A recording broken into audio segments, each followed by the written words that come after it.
করতে গিয়ে দেখেছি এই ময়ূর অসুস্থ যখন হয় অনেক মারা যায়, পোস্টমর্টম করতে হয়। কিন্তু যারা বাঁচাবার চেষ্টা করছে তাদেরকে একটু সাহায্য করা সরকার পক্ষ থেকে আমার মনে হয় খুব দরকার। এবং আমরা যারা এই ময়ূর নিয়ে কাজ করি তাদের খুব অসুবিধার মধ্যে কাজ করতে হয়। দেখা যায় যে এই ফসল খায়, প্রচুর ক্ষতি করে। যদি একটা দল ময়ূর একটা শশা জমিতে নামে, ১ বিঘে শেষ করতে ১৫ মিনিটও লাগবে না। ধান জমিতেও ঢুকলে ওইটা তো একটা ধান খায় না, একবার শীষ সমেত খায়। সেটা কিন্তু একেবারে সব কষ্ট সহ্য করেও এরা করে। তবে আমি সবাইকে ধন্যবাদ জানাবো, গ্রামবাসী থেকে আরম্ভ করে সদস্য যারা আছেন, এবং যাতে এদের বাঁচাবার জন্য যত রকম সাহায্য করা যায় সেটা আমাকে ওরা খবর দিয়েছিল। আমি এসে আপনারা দেখতে পাচ্ছেন বিষক্রিয়া হতে পারে, কারণ ওরা বমি করছে। দেখা যাক কী হয়, বা এখন বার্ড ফ্লুর এটাও আসতে পারে, সেই প্রবণতা কী হয় সময় বলবে। তবে একে বাঁচিয়ে ছেড়ে দেবো আমরা। কুকুরের কবল থেকে ময়ূর উদ্ধার। করলা গ্রামে ময়ূর প্রেমী উপেন্দ্রনাথ কল্যাণের তৎপরতায় রক্ষা পেল জীবন্ত সৌন্দর্য। আজ করলা এলাকায় ঘটল এক মানবিক ঘটনা। সকালবেলা করলা গ্রামের প্রভাত বাবু প্রতিদিনের মতো নিজের বাগানে হাঁটতে বেরিয়ে পড়েন। সেই সময় তিনি দেখতে পান একটি ময়ূরকে একাধিক কুকুর ঘিরে ধরেছে। এক মুহূর্ত দেরি না করে সাহসিকতার সঙ্গে তিনি কুকুরদের তাড়িয়ে ময়ূরটিকে উদ্ধার করেন। এরপর ময়ূরটিকে নিজের বাড়িতে নিয়ে আসেন তিনি এবং তৎক্ষণাৎ স্থানীয়দের সহায়তায় খবর পাঠান হুগলি জেলার বিশিষ্ট ময়ূরপ্রেমী উপেন্দ্রনাথ কল্যাণকে। খবর পেয়ে উপেন বাবু সঙ্গে সঙ্গেই ঘটনাস্থলে পৌঁছান। ময়ূরের প্রাথমিক চিকিৎসা করেন এবং তাকে নিয়ে যান নিজের বাড়িতে, যেখানে ইতিপূর্বেও তিনি বহু ময়ূরকে সেবাযত্নে লালন পালন করেছেন। উল্লেখ্য, উপেন্দ্রনাথ কল্যাণ শুধুমাত্র একজন ময়ূরপ্রেমী নন, তিনি একজন অভিজ্ঞ ও প্রভাবশালী সাংবাদিক হিসেবেও হুগলি জেলা জুড়ে সুপরিচিত। জীববৈচিত্র্য ও পরিবেশ রক্ষায় তার নিষ্ঠা এবং উদ্যোগ বহুবার প্রশংসিত হয়েছে বিভিন্ন মহলে। আজকের এই ঘটনা শুধু একটি পাখিকে মৃত্যুর মুখ থেকে ফিরিয়ে আনা নয়, বরং মানবতা, প্রকৃতিপ্রীতি ও বন্যপ্রাণী রক্ষার ক্ষেত্রে এক অনন্য দৃষ্টান্ত। স্থানীয় বাসিন্দারা এই উদ্যোগে অভিভূত হয়ে উপেন বাবু ও প্রভাত বাবুর মানবিক দৃষ্টিভঙ্গির ভূয়সী প্রশংসা করেছেন। প্রশাসনের তরফ থেকেও এই ঘটনার প্রতি ইতিবাচক নজর দেওয়া হয়েছে বলে জানা গিয়েছে। প্রকৃতিকে ভালোবাসলে প্রকৃতিও ভালোবাসে, আজ করলায় যেন তার সাক্ষী রইল গোটা জনপদ।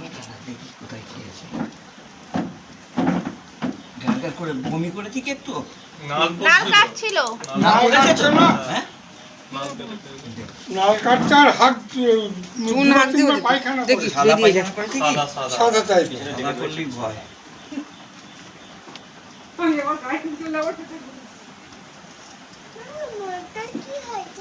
অসুখ করেছে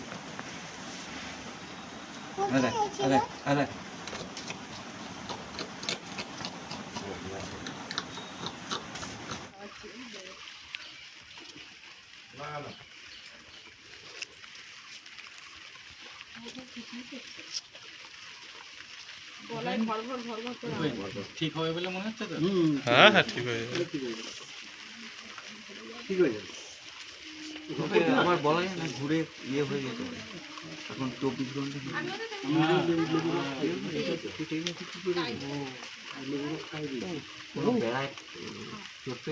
না, ওখানে কোনো বেড়া নেই, ওখানে কোনো ফাঁকা জায়গা তো, ফাঁকা একদম ফাঁকা জায়গা, আমাদের এখানে কোনো ঘেরা ফেরা নেই।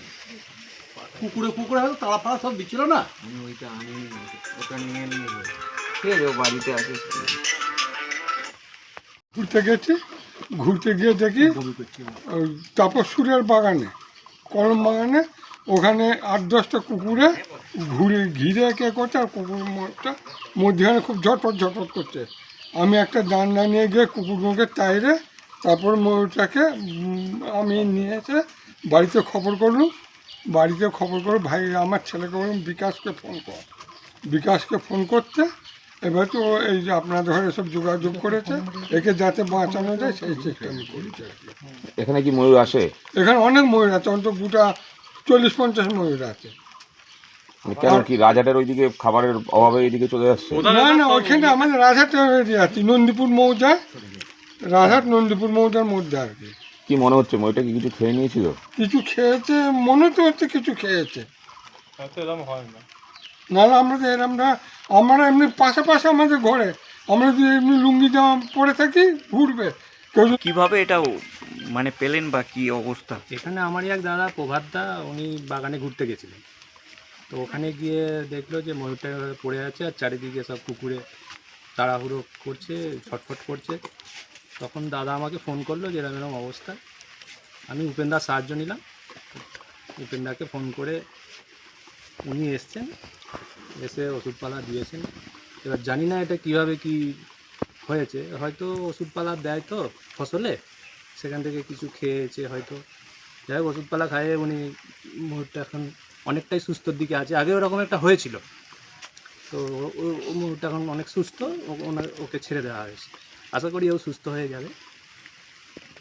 এখনো তো কিছু লোক আছে একে বাঁচিয়ে রাখছে, আর কিছু তো চোরা শিকারী আবার এটাকে ধরে নিয়ে বিক্রি করছে, এটা কি বলবেন? না, এটা তো সরকার তরফ থেকে এটাকে সুরক্ষার ব্যবস্থা করা দরকার, কারণ এইভাবে খাদ্যের অভাবে এরা চারিদিকে ছড়িয়ে পড়ছে।